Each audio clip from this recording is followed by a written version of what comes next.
Assalamualaikum warahmatullahi wabarakatuh. Waalaikumsalam warahmatullahi wabarakatuh. Waalaikumsalam warahmatullahi wabarakatuh. Baik, rekan-rekan mahasiswa sekalian, apa kabarnya hari ini? Alhamdulillah kabar baik. Baik, alhamdulillah. Baik, kita mulai ya.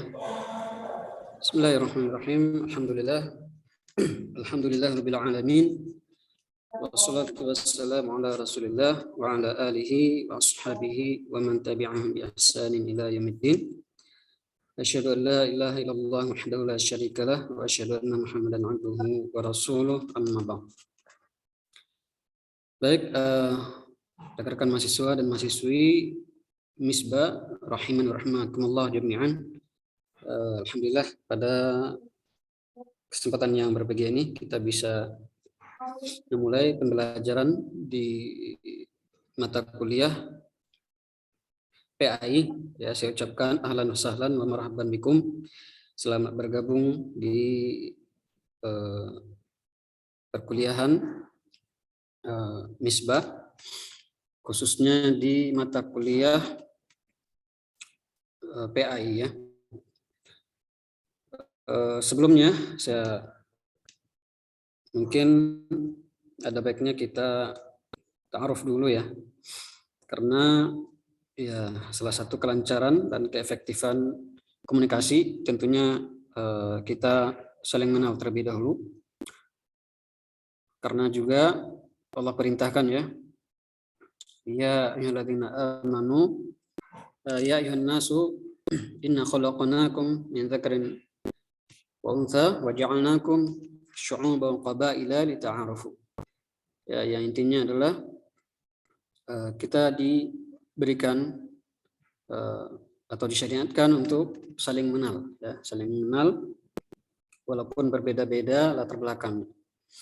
Demikian juga dengan perkenalan seseorang bisa bersikap lebih bijak ya, sebagaimana dalam sebuah hadis ya, atau kalamul Arab kalimun nas ala uqulihim, berbicaralah sesuai dengan taraf akal seseorang gitu ya. Demikian juga dalam pepatah fi kulli maqamin maqal. Ya, di setiap tempat itu ada pembicaraannya. Artinya ya kita bisa berinteraksi ya, berkomunikasi, dan bisa ketika berkomunikasi kita menyesuaikan dengan siapa kita ya, berkomunikasi, berbicara dan sebagainya. Baik, di sini saya minta perkenalkan ya, dalam perkenalan nama, sebutkan nama, kemudian alamat ya, atau domisili, kemudian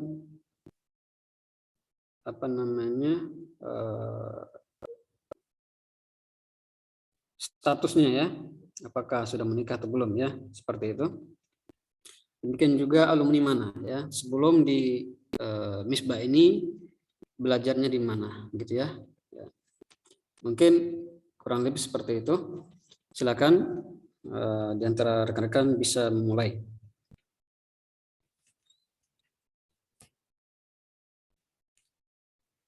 Ya.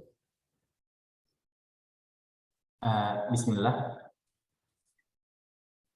Assalamualaikum warahmatullahi wabarakatuh. Assalamualaikum warahmatullahi wabarakatuh. Perkenalkan, ana Ikhwan Agung. Ana asal dari Jakarta Selatan. Ana alumni dari Ma'had Riyadhus Shalihin, Pandeglang, Banten. Dan alhamdulillah ana belum menikah. Baik, Masya Allah. Ya, demikian dari ana. Syukur warahmatullahi wabarakatuh. Baik. Barakallahu fiik. Waalaikumsalam warahmatullahi wabarakatuh. Ya, Ikhwan Agung ya. Jazakallahu khair. Kemudian berikutnya silakan. Ya, atau yang akhwat sekarang tanpa harus membuka videonya.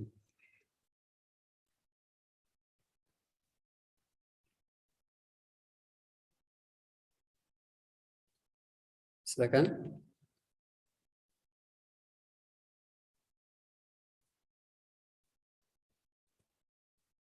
Afnan Firdaus.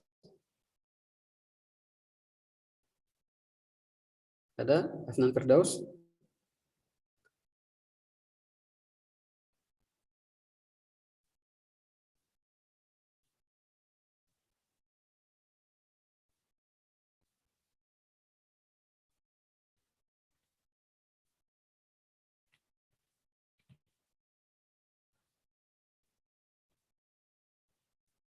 Baik, tafadhali.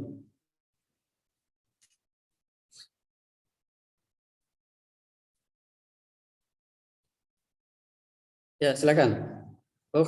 Afnan.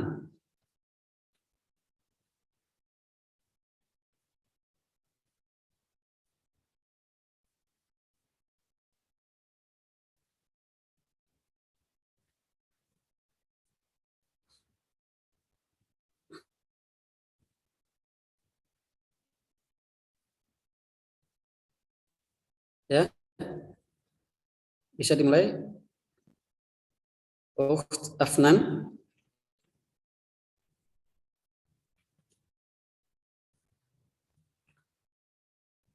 Baik, kalau belum siap, silakan yang lain dulu. Alicia Az-Zahra. Bismillah, nama Ana Alicia Az-Zahra. Ana tinggal di Bekasi, statusnya belum menikah, dan Ana lulusan Pondok Pesantren Al-Uquwah, Sukoharjo. Baik, insyaallah barakallahu fik. Berikutnya.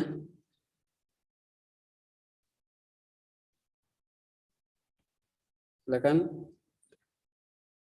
Siapa ini? Ya, Ikhwan. Siapa ya?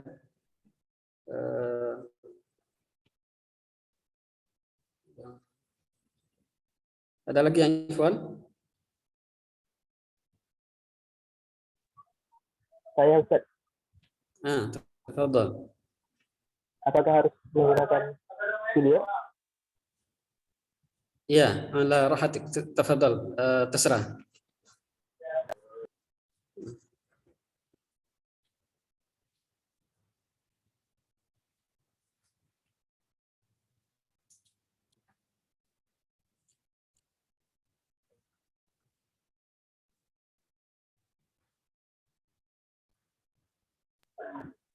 Assalamualaikum warahmatullahi wabarakatuh. Waalaikumsalam warahmatullahi. Ana Ikhwan Rinaldi Andra Syahada. Domisili dari Riau, Bengkali. Status masih belum menikah.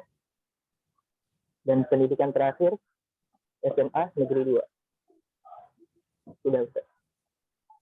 Oke. Ya, barakallahu fiik. Jazakallahu khair, Akh Rinaldi. Baik, berikutnya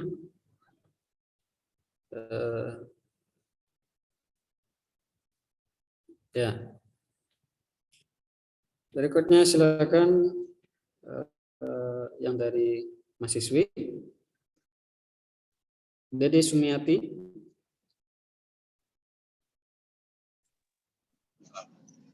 Assalamualaikum warahmatullahi wabarakatuh. Waalaikumsalam. Perkenalkan, nama saya Dede Sumiati, domisili di Cilacap, Jawa Tengah. Status menikah dengan 3 anak, 2 putra, 1 putri. Alumni pendidikan terakhir saya itu mungkin bukan dasar pondok ya Tat ya. Alumni pendidikan terakhir D3 analis kesehatan. Mungkin saya yang paling senior di kelas ini kali Tat. Mohon bimbingannya ya Tat. Syukran. Baik, insyaallah. Ala biidznillah insyaallah. Ya, jazakallahu khair wa barakallahu fiik.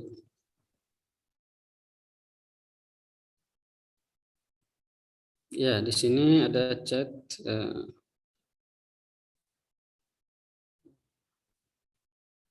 Ukht Afnan ya, saudari Afnan dari Purwojati, Banyumas. Ya, barakallahu fiik. Jazakallah khair. Berikutnya masih ada yang dari ikhwan atau dari mahasiswa? Tafadhol.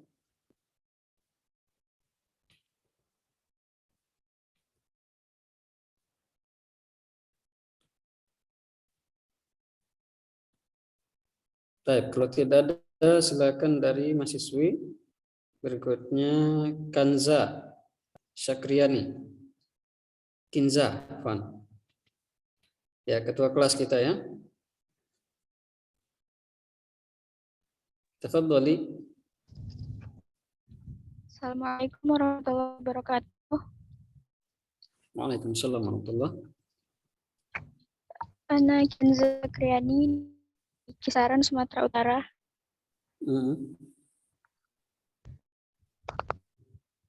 Ana dari Pondok Pesantren Imam Muslim di Sairampah. Dari mana?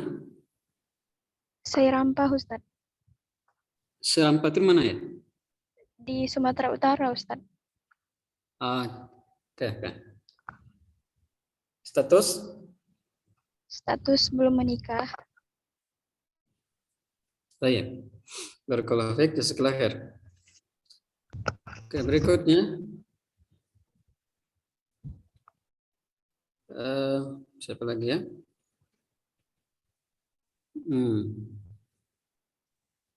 Meita.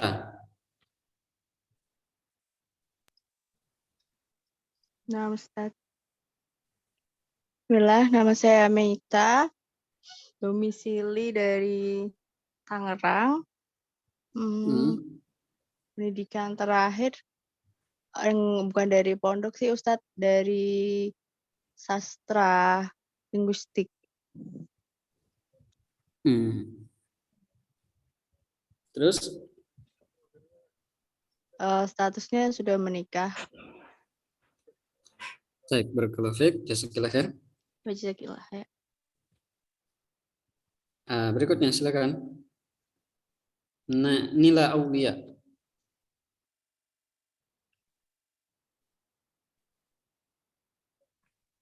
Bismillah, nama saya Nila Aulia Afila, domisili Berau, Kalimantan Timur, status belum menikah.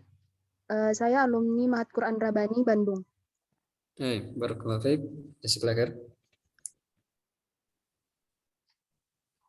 Berikutnya Raziqah. Nah, Ustadz. Bismillah. Nama saya Raziqah Idris. Saya tinggal di Watampone, Sulawesi Selatan.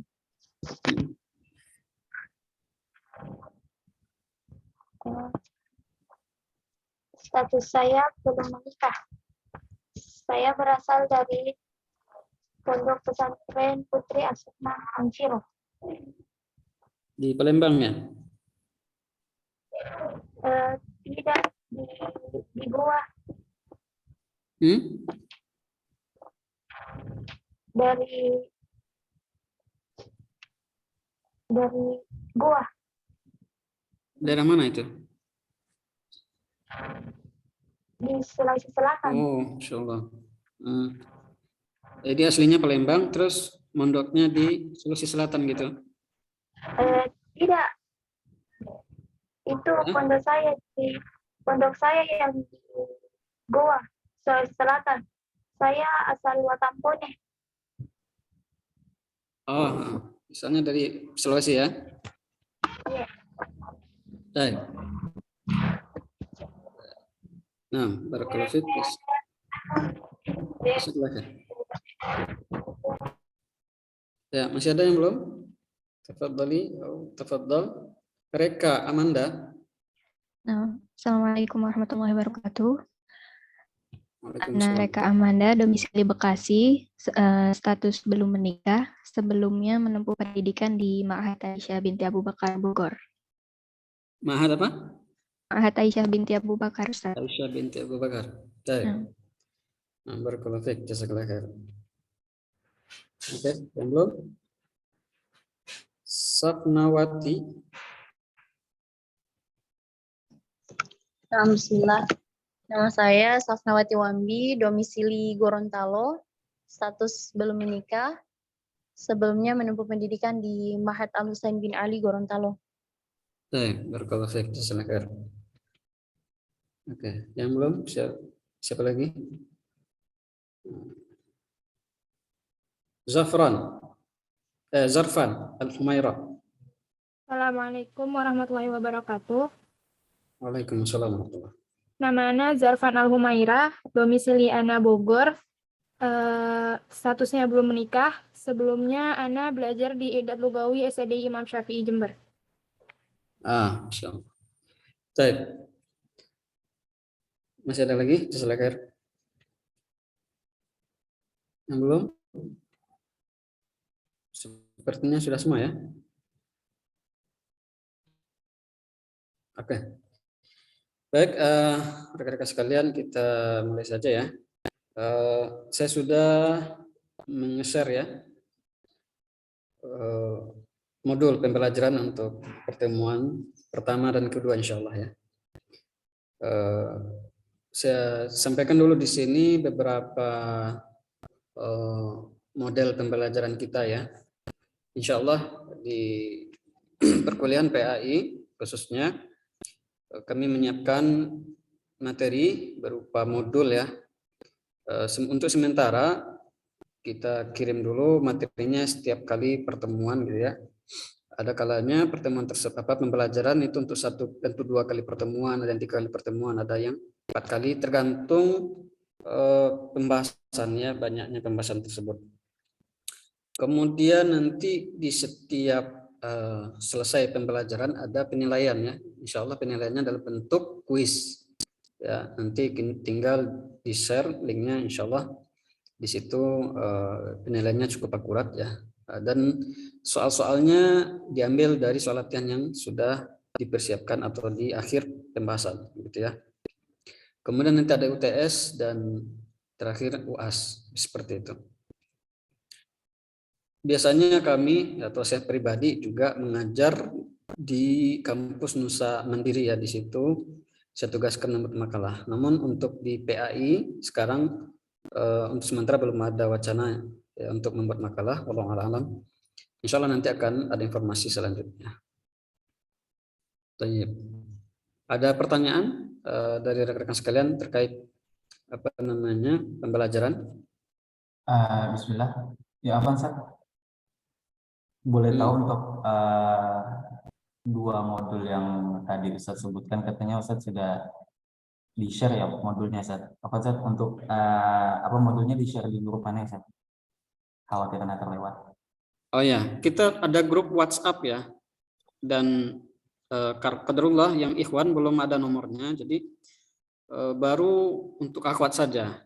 Dan saya amanahkan kepada Kinza siapanya? Ya, untuk membantu ikhwan yang belum masuk ke grup tersebut gitu. Jadi saya harap nanti ya bisa komunikasi ya untuk ikhwan yang agar bisa di-add ke grup WhatsApp PAI ya. Seperti itu. Oke. Baik, Ustaz. Ya. Barakallah. Barakallah. Lanjut, ada lagi yang bertanya? Baik, kalau tidak ada kita langsung masuk ke materi ya.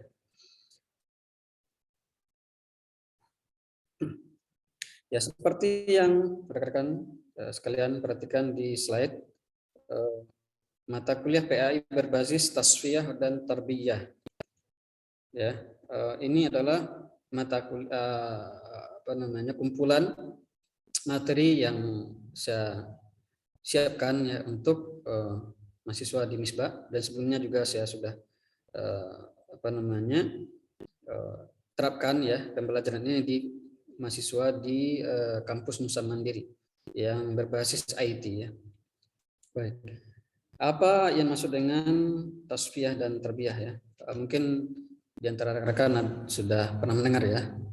Apalagi yang sudah mulai mengaji, sudah mengenal dakwah ya yang bermanhajkan Ahlussunnah wal Jamaah Salafiyah, itu sudah tidak asing lagi dengan istilah ini ya, tasfiyah dan tarbiyah. Tasfiyah itu adalah pemurnian ya dalam berbagai aspek ajaran Islam, ya, apakah itu dari sisi akidah, ibadah dan lainnya. Dalam hal ini lebih dititik beratkan ya akidah, ibadah dan fikih. Nah, dalam akidah maksudnya adalah ya membersihkan keyakinan umat dari berbagai kepercayaan menyimpang seperti kesyirikan, khurafat dan takhayul ya. Yang singkat juga dengan TBC ya. Ini biasanya slogan yang yang biasa dikenal ya dari organisasi Muhammadiyah. Namun sayangnya Muhammadiyah kurang begitu berketan ya dalam dakwahnya. Mungkin awal-awal ya militan dakwahnya, namun sekarang ya wallahu ta'ala alam kurang gergetan ya, kurang tegas dan ya seperti itulah kira-kira. Kemudian ibadah ya, dari sisi ibadah maksudnya adalah apa? Tasfiyah dalam hal ibadah maksudnya adalah membersihkan ibadah dari berbagai macam bentuk bid'ah yang telah mengotori kesucian dan kesempurnaan agama Islam ya.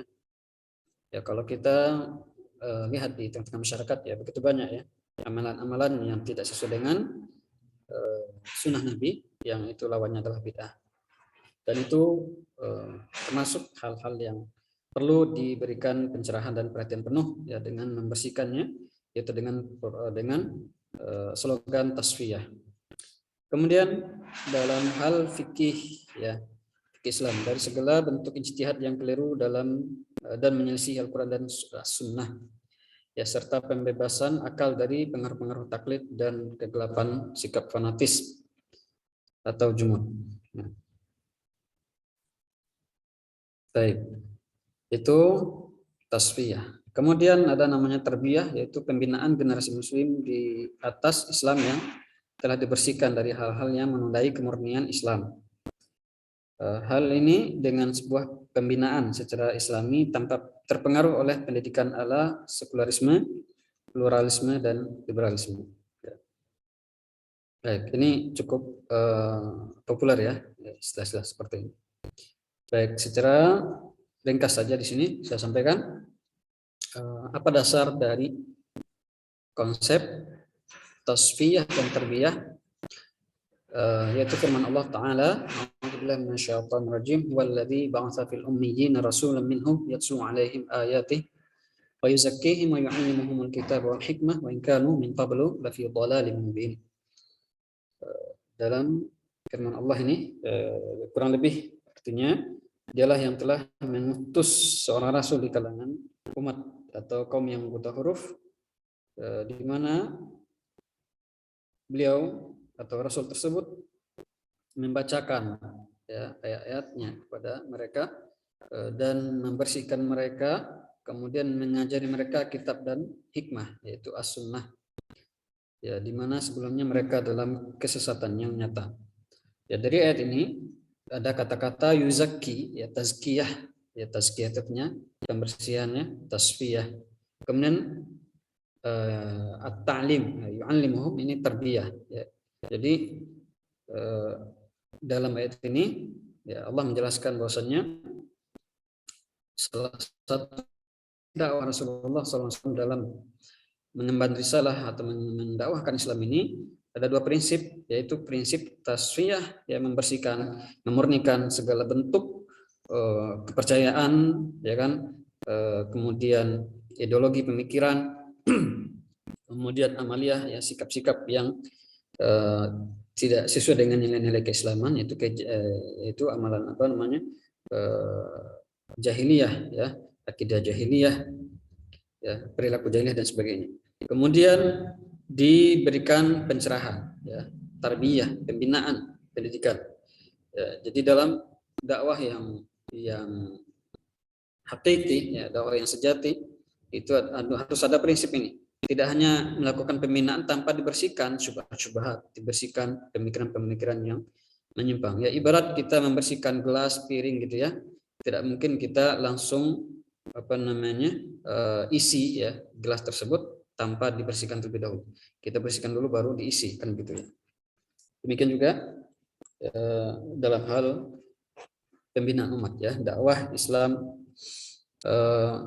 yang ya, telah berjalan sekian lama ya, diemban oleh para orang-orang yang amanah dari kalangan para ulama. Baik, dan kita adalah ya di antara mereka yang berusaha ya, menelusuri, mengikuti jalan dan manhaj mereka dalam mempelajari Islam dan mendakwakannya. Baik. Berikutnya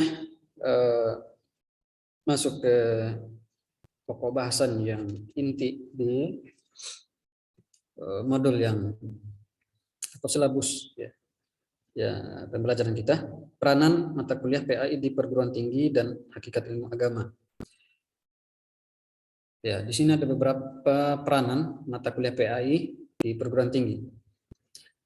Yang pertama, membekali mahasiswa dengan ilmu keislaman secara global. Ya, jadi ilmu keislaman atau ilmu pendidikan agama yang kita pelajari di PAI ini hanyalah gambaran umum ya, artinya lebih bersifat tematis ya, tidak mendalam, ya, tidak terperinci misalnya masalah fikih itu kan, atau masalah akidah saja, atau masalah apa ya, muamalah, akhlak dan sebagainya. Jadi dalam modul PAI ini atau dalam pembelajaran perkuliahan PAI itu tema-temanya sangat umum ya. Namun walaupun demikian isinya tetap ya sangat mendalam ya. Tidak seperti mata kuliah PAI yang ya antum temukan atau antuna temukan di mata kuliah ya di kampus-kampus yang berbasis Islam lainnya, misalnya di STAIN, di ED, mana lagi di IAIN atau UIN ya. Kalau dibandingkan ya kita lihat ya, dan saya pribadi dulu pernah ya, kuliah juga di STIP ya, di situ banyak ya isi atau substansi mata kuliahnya itu kurang berbobot gitu ya, kurang mengena ya prinsip-prinsip dasar Islam itu ya, sehingga hasilnya ya mahasiswa jebolan-jebolan ya kampus-kampus ya yang bertebaran saat ini ya, UIN, STAIN atau STAIS ya, kita lihat dari kurikulumnya ya, gitu ya. Baik. Kemudian rekan sekalian, rahimanirrahmakumullah jami'an, di antara peranan mata kuliah PAI adalah membiasakan mahasiswa agar tetap berinteraksi dengan ilmu agama sehingga tidak terbatas pada jenjang pendidikan agama di SMA saja. Ya, kita lihat ya kampus-kampus umum ya, sekolah tinggi yang berbasis non agama ya, misalnya berbasis IT dan sebagainya. Sebagian kampus itu tidak ada mata kuliahnya yang berbasis agama gitu ya. Nah, namun ya nanti ada penjelasan lebih lanjut bahwasanya suatu universitas itu tidak bisa ya berjalan kecuali harus ada mata kuliah PAI-nya ya. Jadi kalau antum ada kenalan ya mahasiswa-mahasiswa umum ya, khususnya universitas pasti ada mata kuliah PAI-nya gitu ya. Dan itu salah satu syarat ya terbentuknya universitas harus ada komponen PAI-nya seperti itu. Ya. Baik. Adapun Misbah ini ya karena berbasis online dan berbasis agama juga ya, namun berafiliasi ke kampus kampus atau orientasi ininya muadalahnya, akreditasinya kan ke umum ya gitu. Jadi saya masukkan di sini ya sebagian kurikulum yang diambil dari kampus-kampus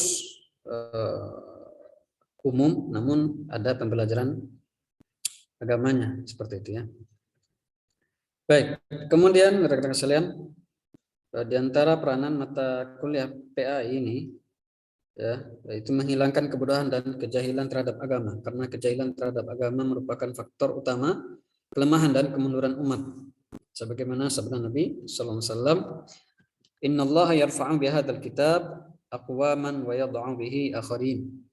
Ya, sesungguhnya Allah mengangkat suatu umat ya, mengangkat derajat ya kemuliaan suatu bangsa, itu karena mereka yang teguh terhadap Al-Quran. Sebaliknya Allah hinakan mereka ketika mereka ya mengacuhkan atau tidak hiraukan ya Al-Quran tersebut. Baik. Kemudian pendidikan agama menjadi komponen penting dalam membentengi diri dari berbagai pengaruh negatif, ya, baik dari sisi moral maupun pemikiran. Ya, jadi apa namanya? Baiknya ya suatu lembaga pendidikannya atau baiknya seseorang, khususnya mahasiswa ya, para pelajar itu ya, adalah sejauh mana mereka dekat dengan agama. Ya. Karena agamalah yang bisa membimbing ya akhlak, membimbing moral, perilaku ya seorang pelajar atau mahasiswa. Nah, ketika suatu lembaga pendidikan atau mahasiswa yang jauh dari nilai-nilai agama, maka ya ilmu yang dipelajari yaitu tidak berfaedah, tidak bermanfaat. Ya, walaupun itu yang dipelajari ilmu agama, ya, namun ketika ya jauh dari nilai-nilai akhlak yang baik, ya, budi yang luhur, akidah yang benar, yang sahih, maka ya ilmu tersebut tidak bermanfaat baginya. Bahkan justru menjadi bumerang. Waliyahzubillah. Baik. Kemudian rekan-rekan sekalian, di sini ya kita lihat di sebagian lembaga pendidikan ya mata kuliah mereka atau substansi pembelajaran mereka itu disusupi atau memang sengaja dari awal itu ya diambil atau berbasis ya barat ya. Kita lihat ya di sebagian fakultas UIN misalnya ya, khususnya di Fakultas Usuluddin ya, akidah atau teologi itu berkiblat ke barat ya. Jadi mereka ini ya, mereka itu kurikulumnya itu berkiblat ke barat gitu ya. Maka bisa dibayangkan ya kalau ya pembelajaran Islamnya kok di barat kan gitu ya. Ini kan suatu hal yang lucu kan ya. Berarti mereka belajar dengan siapa seperti itu ya. Padahal sumber ilmu itu adalah di Timur Tengah ya. Islam yang benar ya yang dekat dengan pemahaman Al-Quran dan As-Sunnah, pemahaman salafus saleh itu ya para ulama yang berafiliasi dengan pendidikan di Timur Tengah ya. Baik. Nah, jadi kalau substansi pembelajaran mata kuliah yang tidak bermuatan ya bermanhajkan Ahlussunnah wal Jamaah, pemahaman salaful ummah, maka ya sangat berpotensi ya substansi tersebut menjadi virus ya, menjadi pemikiran yang merusak banyak para mahasiswa ya. Banyak kita lihat ya di perguruan tinggi yang berbasis agama namun pendidikan agama mereka berkiblat ke barat, bisa dibayangkan ya. Baik. Kemudian rekan-rekan sekalian rahimani rahimakumullah, hakikat ilmu agama Islam atau ilmu syar'i dan perbandingannya dengan ilmu umum.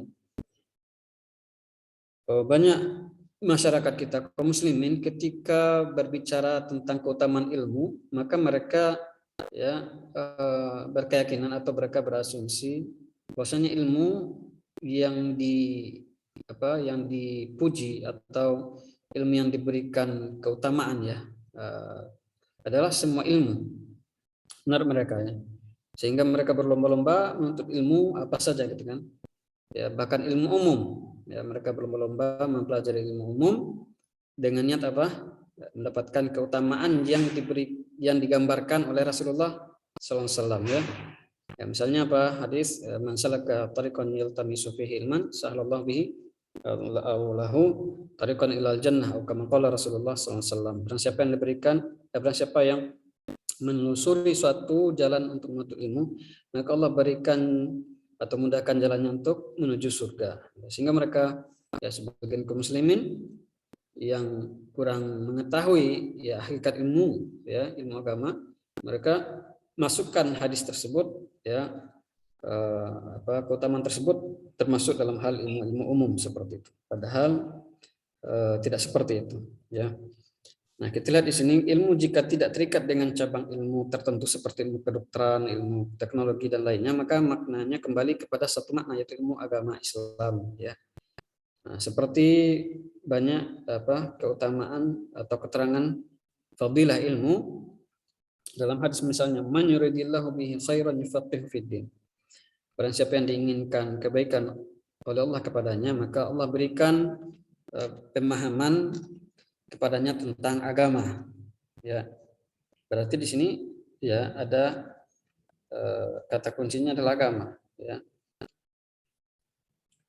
Kemudian dalam hadis yang lain, innal anbiya alam yuwarrisu dinaran wala dirhaman wa innama yuwarrasu al-ilma faman akhadahu akhadha bihadhin wafir. Sesungguhnya para nabi itu tidak mewariskan dinar dan juga tidak mewariskan dirham, akan tetapi mereka mewariskan ilmu. Barang siapa yang mengambilnya maka sungguh dia mendapatkan bagian yang sempurna, ya.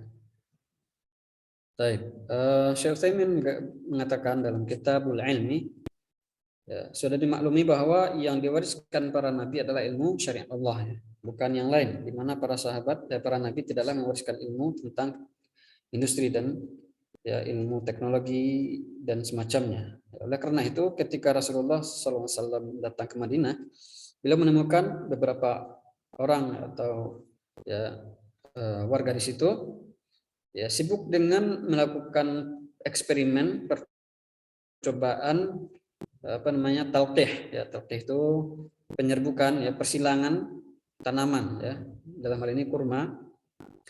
Nah, mereka sibuk melakukan hal itu. Kemudian bagaimana komentar Nabi, ya, apakah Nabi ikut nimbrung, ya, memberikan ikut nimbrung menjelaskan oh begini yang benar, ya, atau memberikan arahan, ya bagaimana cara penyerbukan, cara ya hal yang berkaitan dengan ilmu biologi dalam hal tanaman. Tidak, ya, Nabi cukup mengatakan antum a'lamu bi umuri dunyakum, ya, kalian lebih tahu masalah urusan ya dunia kalian. Artinya Nabi ya bukan perhatiannya, bukan fokusnya ke situ, seperti itu, ya. Kalaulah Nabi ya orang yang diharapkan oleh Allah Subhanahu wa taala untuk memperdalami, menguasai ilmu keduniaan, ya kan, tentunya Nabi lebih ahli dalam hal itu. Sebagaimana juga nanti akan datang bagaimana Nabi ya menyerahkan urusan kedokteran kepada salah seorang sahabat yang ahli dalam hal kedokteran, seperti itu. Baik. Nah, kemudian walaupun Islam ya memberikan perhatian khusus terhadap ilmu agama, bukan berarti kaum muslimin itu antipati dengan ilmu non keagamaan, ya, ilmu yang lainnya, ya. Justru Islam juga memberikan perhatian ya terhadap ilmu-ilmu duniawi, ya, selama ilmu tersebut bermanfaat untuk kemaslahatan umat, ya. Jadi ilmu non keagamaan tersebut itu sebenarnya pada dasarnya ya sebagai penyambung hidup manusia, ya. Nah, kita lihat ya dari pendidikan kita dari SD gitu kan, ya, SMP, SMA, kemudian kuliah mengambil jurusan tertentu, ya, khususnya atau pada umumnya itu kan ya untuk mendapatkan kehidupan yang layak, kan, gitu, ya, bisa mandiri, bisa punya keahlian, bisa punya keterampilan, kan, gitu, ya. Nah, jadi pada dasarnya selain ilmu agama itu, ya, ilmu umum itu pada dasarnya adalah sebagai penyambung hidup manusia saja, sebagai kemaslahatan, ya, menyambung menjadi ma'isyah, ya, sebagai bahan dasar untuk bisa mendapatkan pekerjaan, seperti itu, ya. Berbeda halnya dengan ilmu agama, ya. Nah, jadi Islam tidak mencela, ya, atau merendahkan, ya, ilmu dunia itu, tidak. Justru Islam juga ya menjelaskan ya pentingnya ilmu-ilmu tersebut, ya, dan itu tergantung maqasidnya nanti, ya, manfaatnya, asas manfaatnya. bisa lihat di sebuah ayat, ya Allah berfirman, wa anzalna al-hadida fihi ba'sun syadid wa manafi'un linnas. Allah memberikan isyarat ya dalam ayat ini untuk mempelajari ilmu teknologi yang bermanfaat bagi manusia. Ya, seperti memberdayakan bahan tambahan besi. Wa anzalna al-hadid, dan kami turunkan hadid, besi, yang padanya terdapat ya kekuatan yang dahsyat, dan padanya terdapat manfaat ya bagi manusia. Nah, ayat di atas memberikan isyarat agar kita berpikir dan berinovasi sehingga dapat mengambil manfaat dari besi tersebut, bisa memberdayakan sumber daya alam ya. Baik. Namun di sini tidak disebutkan lebih detail bagaimana metode dan teknis pengolahannya. Ya, hal itu diserahkan kepada manusia sepenuhnya selama tidak ada unsur pelanggaran agama, ya kan? Nah, dalam hal ini berlakulah kaidah ya, al-aslu fil asya'i al-ibahah hatta ja'a dalil ala tahrimihi.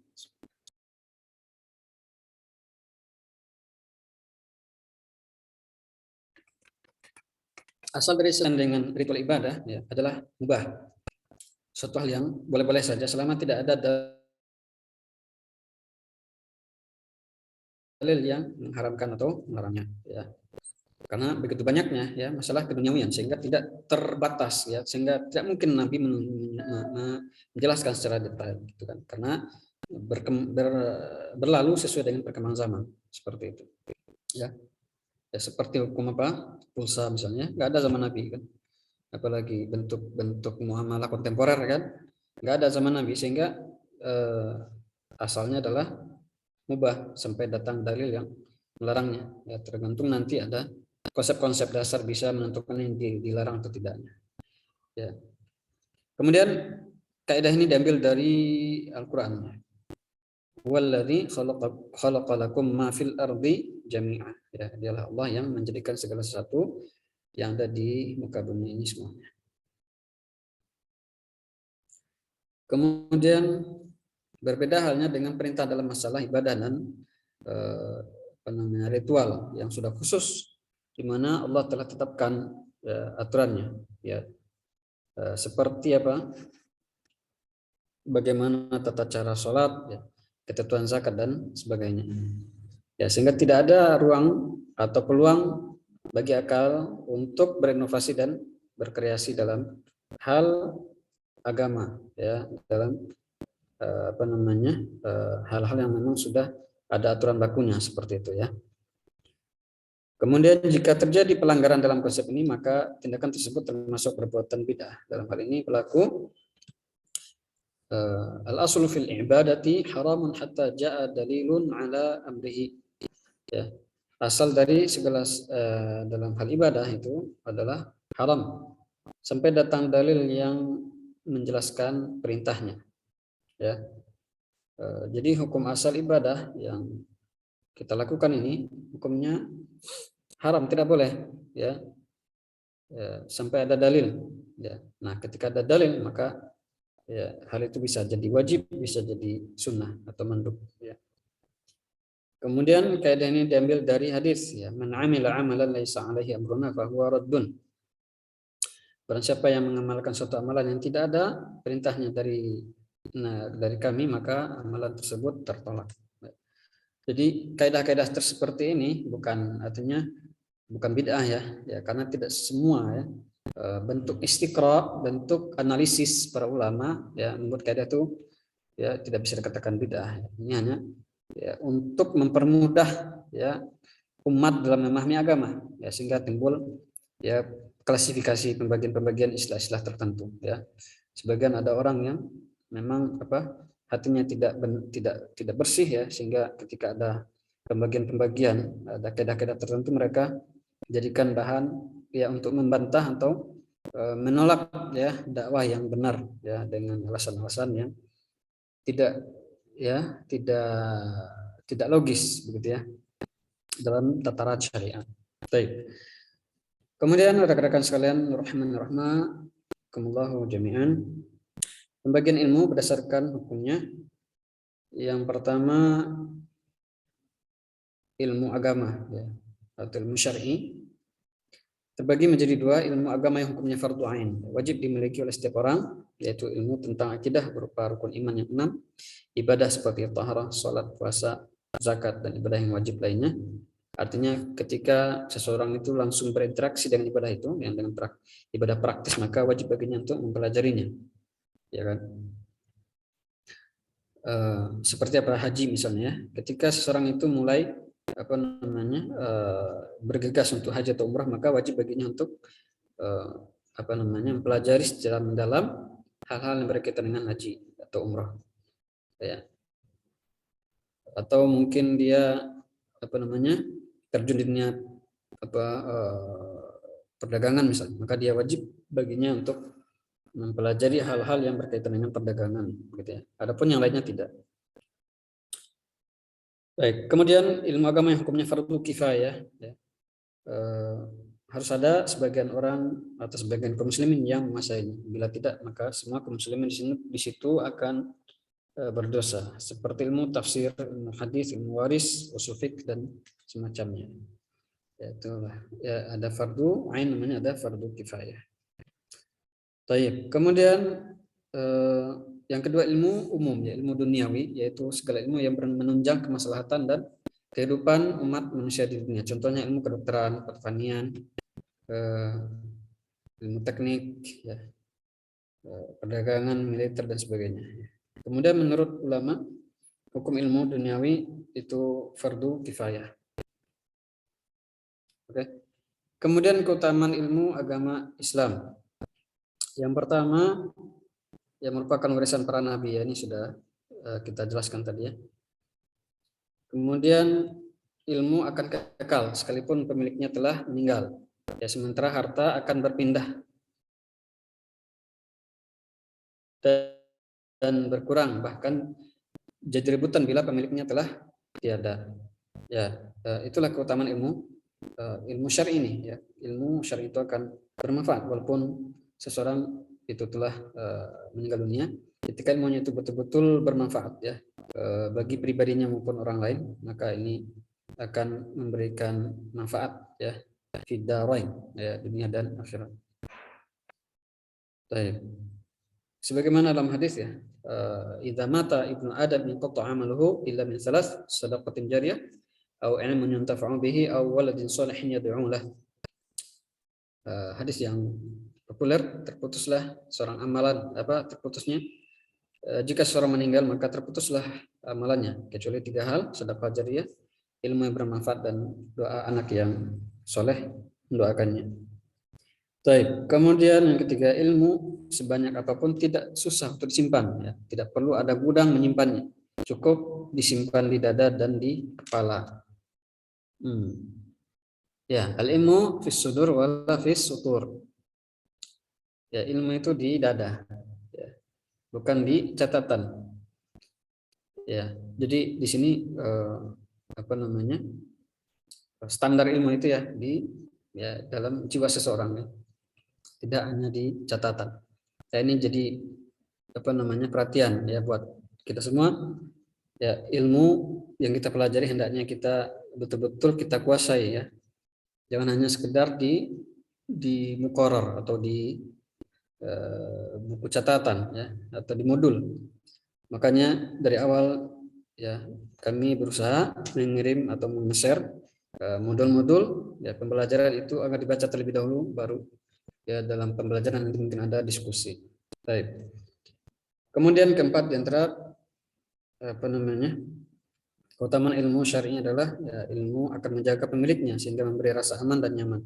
Berbeda dengan harta yang bila semakin banyak justru susah, ya, menyimpannya dan menjaganya. Bahkan orang yang semakin banyak hartanya semakin gelisah dia, semakin susah memikirkan hartanya, seperti itu, ya. Kemudian yang kelima, yang terakhir ini, di antara manfaat ilmu adalah atau keutamanya adalah, ya, jalan menuju surga, ya, sebagaimana banyak dalam hadis, ya, tentang keutamaan ilmu yang menuntun seseorang ke surga Allah SWT. Ya, karena dengan ada ilmu akan memberikan cahaya baginya dalam, ya, beramal dalam fil aqwal wa fil af'al. ya menuntunnya dalam berucap dan beramal, ya kan. Jadi semakin banyak ilmu seseorang maka akan semakin lurus jalannya, ya. Semakin minimnya ilmu seseorang, ya ilmu agama, maka semakin ya berpotensi seseorang itu akan jatuh kepada kesesatan, penyelewengan, penyimpangan dalam agama secara khusus, ya. Baik, rekan-rekan sekalian rahimakumullah jami'an. Inilah beberapa poin yang bisa kami sampaikan dalam kesempatan kali ini, ya. Semoga ada manfaatnya. Al-'afwu minkum, kurang lebihnya mohon maaf. Wallahu ta'ala alam. Mungkin ini ya, yang bisa disampaikan.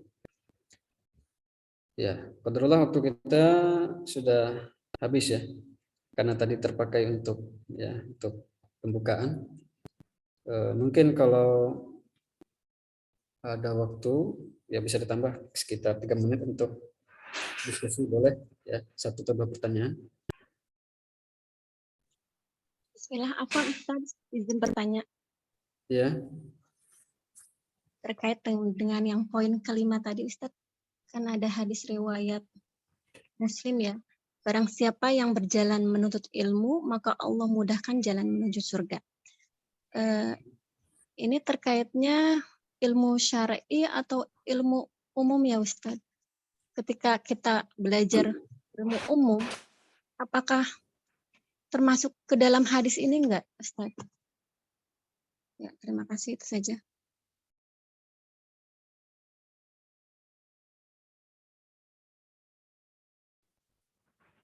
Halo?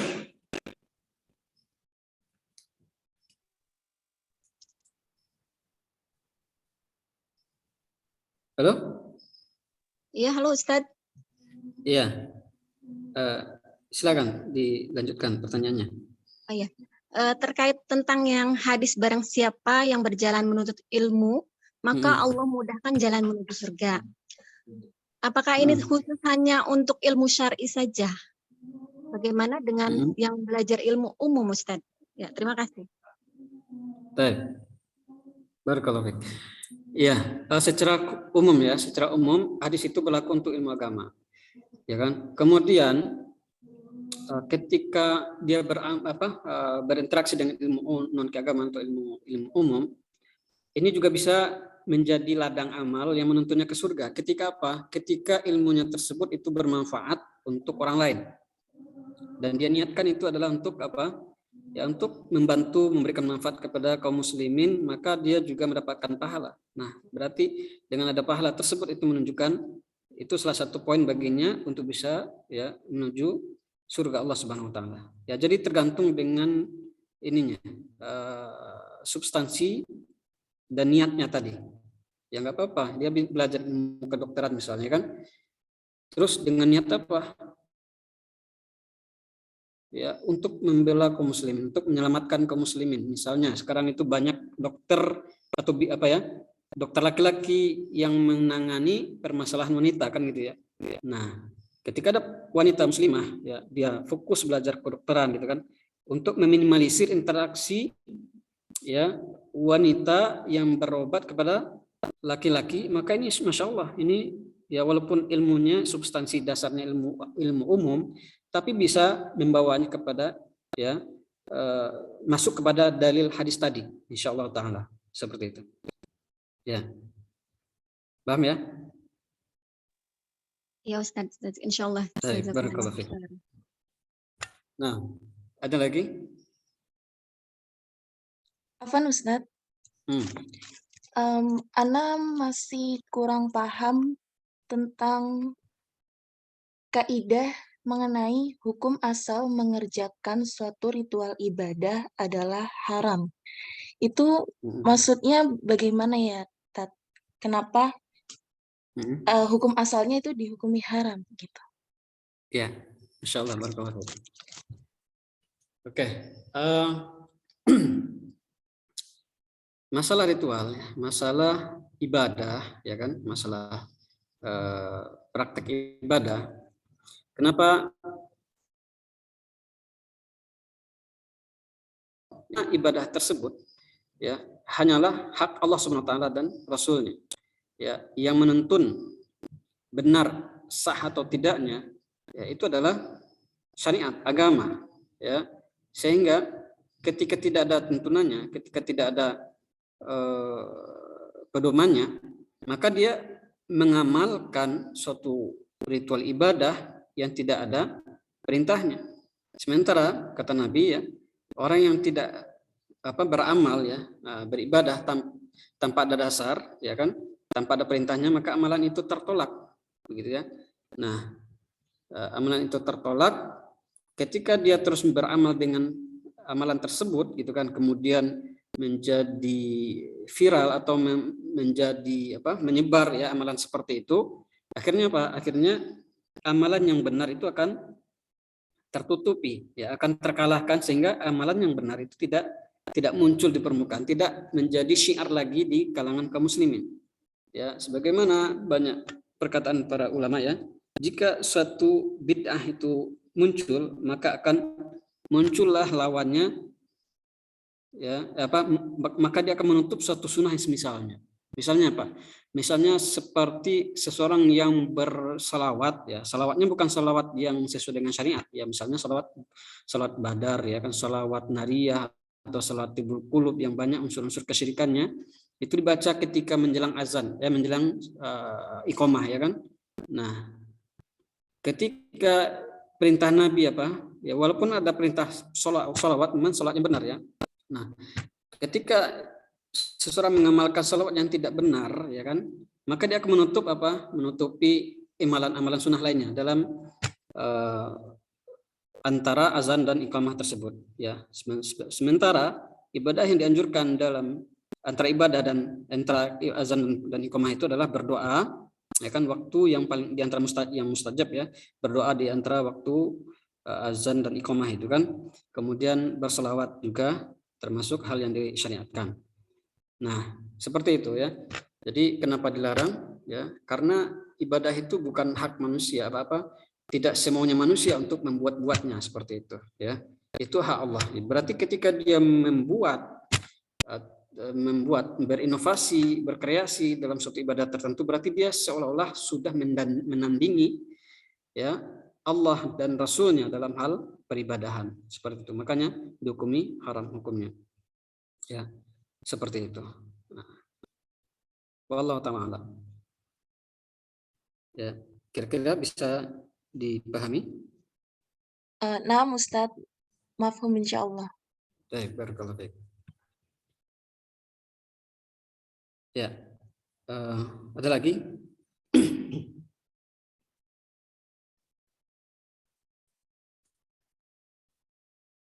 Oke, kalau tidak ada, ya mungkin kita cukupkan. Kalau misalnya ada hal yang kurang jelas, nanti bisa di Japri atau diskusi di grup insyaallah ta'ala. Baik, mungkin cukup, ya. Naktafi bihadzal qadar. Wallahu ta'ala alam. Subhanakallahumma bihamdik asyhadu an la ilaha illa anta astaghfiruka wa atubu ilaik. Wassalamualaikum warahmatullahi wabarakatuh. Waalaikumsalam Assalamualaikum warahmatullahi wabarakatuh. Warahmatullahi wabarakatuh.